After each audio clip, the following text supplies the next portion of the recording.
talking about all these wonderful old sayings, Mom chimed in on the chat also with an ounce of prevention is worth a pound of cure. God,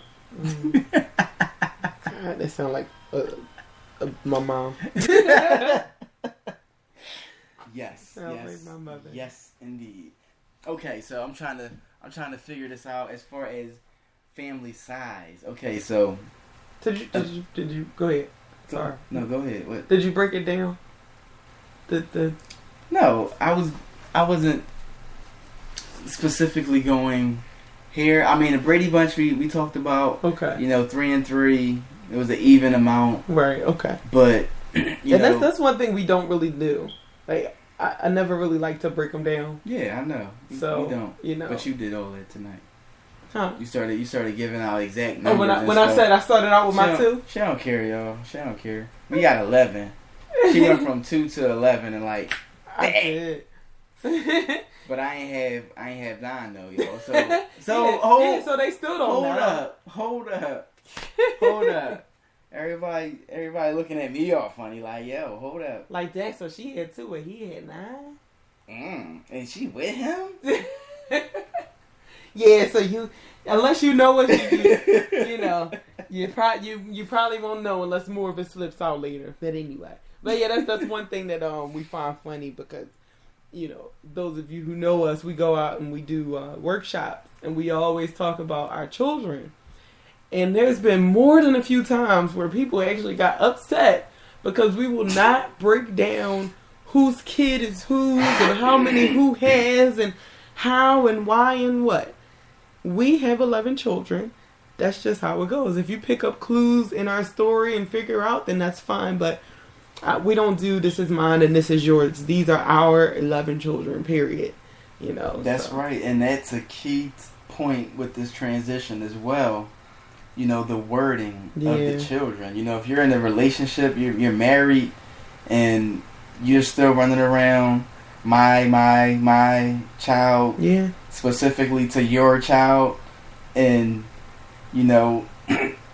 that's tough. That's tough on a relationship. That's tough on the children, and I mean, Lynette was talking about it as far as the other parents being in the picture. You may feel a little uncomfortable, when you know that the child has another mother or another father, their biological mother or father. So you may not feel comfortable saying that's your child, but you got to get to that place where you're comfortable saying that because whether or not you see it, whether the children show it in any kind of way, they notice it. They feel it. They definitely feel it. They definitely feel it. I know that, like I said a minute ago, they're my bonus babies. They're my babies. If I specify, if I'm breaking it down, if I'm saying something that has to do with, just mentioning, a certain child, then it's my bonus child. But overall, I have 6 boys and 5 girls, and that's it. And you see the difference. I know with some of our children, if I'm out and I'm referring to one of them and I'll say my son such and such or my daughter such and such, you'll see a difference in their faces as compared to if I say my husband's child or I don't like the way that sounds. I mean, to each his own. What works for your household works for your household because everyone doesn't operate the same. I just don't prefer it. So even if someone says, "Oh, is that your stepchild?" I say, "No, that's my daughter, that's my child, or my son, or whatever the case is." You have no choice but to respect that because that's just how I feel about it. And also, another interesting thing that we kind of, were touching on was, what to call each other or what to call the other parent. Mm-hmm. Because that's a whole another. I guess that can kind of fall into the others too. But yeah, I mean, that's definitely a big part of the transition of the blended family, and I mean, to each their own, right? Pretty much, but we don't really hold fast to the step. Yeah, I don't like it. And I don't know. It just feels like it's a negative feeling to step. unless you're an 80s baby, you grew up watching Step by Step, then maybe, it's not that bad, but no, it's just, like Lynette said, I really think about Cinderella, the evil stepsisters, the evil stepmom, and, I think a lot of children, especially our the Disney World kids that grew up watching Disney movies and saw that, that had their mom and their father together, and then they divorce, and then in the future, the father gets married to this other evil woman, and that's what they're going to think automatically. Yes, and that's what it is in like almost all those Disney movies. Yes, it's an evil person that the mother or father marries.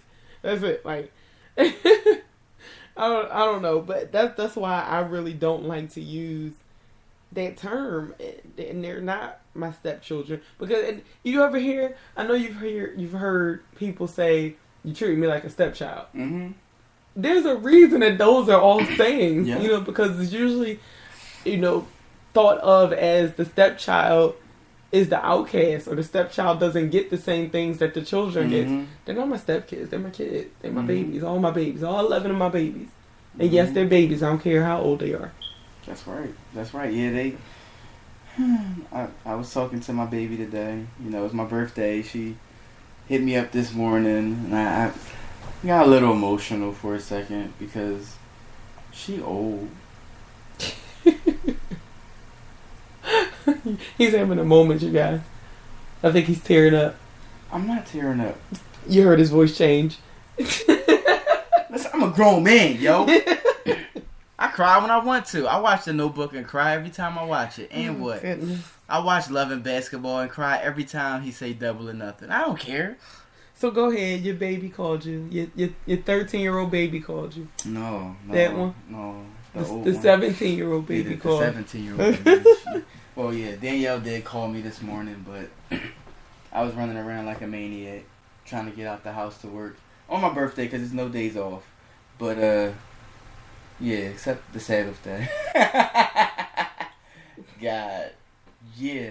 But God has to be in the midst of all of this. And I'm going to tell you, I've learned through our relationship, through our experience of getting together and, the transition of us knowing each other for years to getting into a relationship with each other and really not knowing each other for years. Like, it was just an instant change. It's like, that's not crazy. A change, but it was, yeah. So, knowing someone and being in a relationship with someone is completely different. Just as you all know, if you ever live with someone, being in a relationship with someone and living with them and being in a relationship is different too. Yeah. So, it's so many different things that you have to take into account when you get into a relationship with people with other children, but I can tell you firsthand it's not as bad as everyone tries to make it out to be. It's all your perspective on it, and you can't really try to get too caught up in the baby mama, baby daddy drama.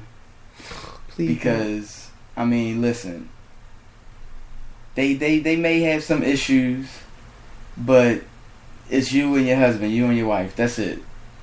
So the other issues on the outside, keep it on the outside. Yeah. You just gotta have to figure out how to keep it on the outside. Yeah, and even with that said, like, you have to find that place of respect for that other parent. Mm-hmm. You may not like them, you may not like what they do, you may not like what they say or how they raise their child, but you can't change any of that. Nothing that you do can change any of that. To instantly change them. Yet you can definitely pray on it.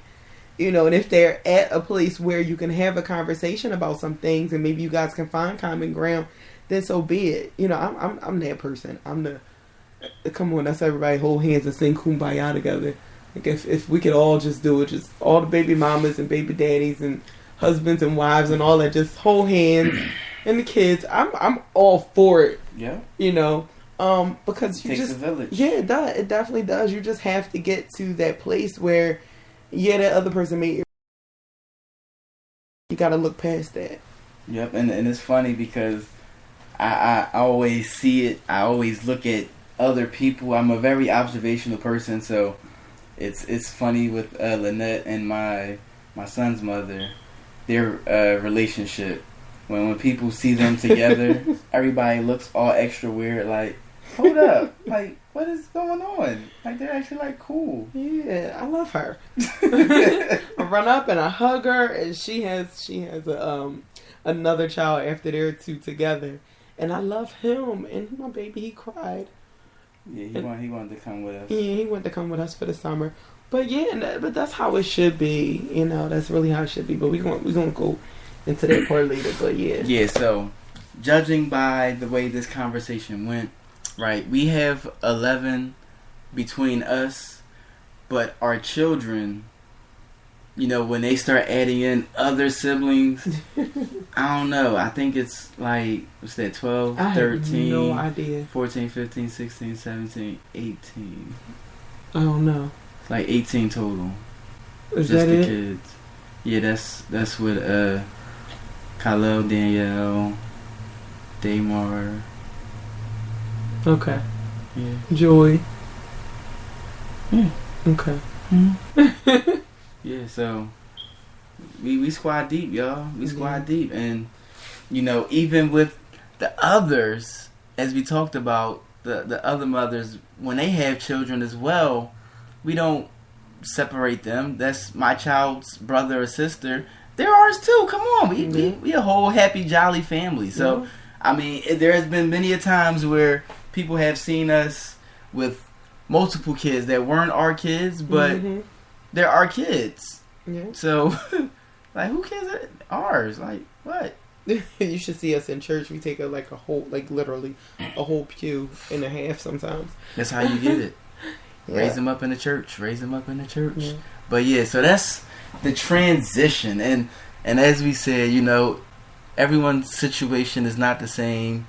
You know, the different factors that goes into the situation and when and why and all of that stuff is definitely not the same. And our personal situation, because of the way our relationship started, is completely different from so many other people. So our transition wasn't as rough, even though, as we said, we had some rough patches. And that's, you know, with the children's emotions, their feelings, their personalities, the things that they're accustomed to, the things that they're used to, and the power struggle of, you know, parenting. Yeah. So that's always going to be it. But I have learned through prayer, all of this helps. And you know, we're still struggling. We're slacking on our Bible study, but this show is another form of Bible study. This is therapy. Yeah. Now it's a conversation that we probably wouldn't normally have.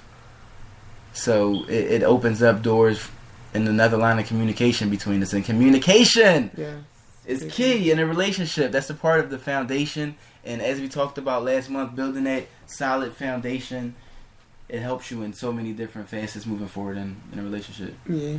Wait, funny thing. Do you remember? No. You do. Do you remember? The time when we fell in love. Was that the Marsha Ambrosius concert? That's when you really fell in love? That is not... Okay, can I do my flashback? Marsha had you ready to go make babies, yo. Anyway, so... Do you remember this? Talking about the transition. Sorry, Mom. Where... talking about the transition where... I think we touched on this last month too. But we went from you sleeping on the couch to us trying to figure out when we would tell the kids why, like, that you were actually sleeping upstairs.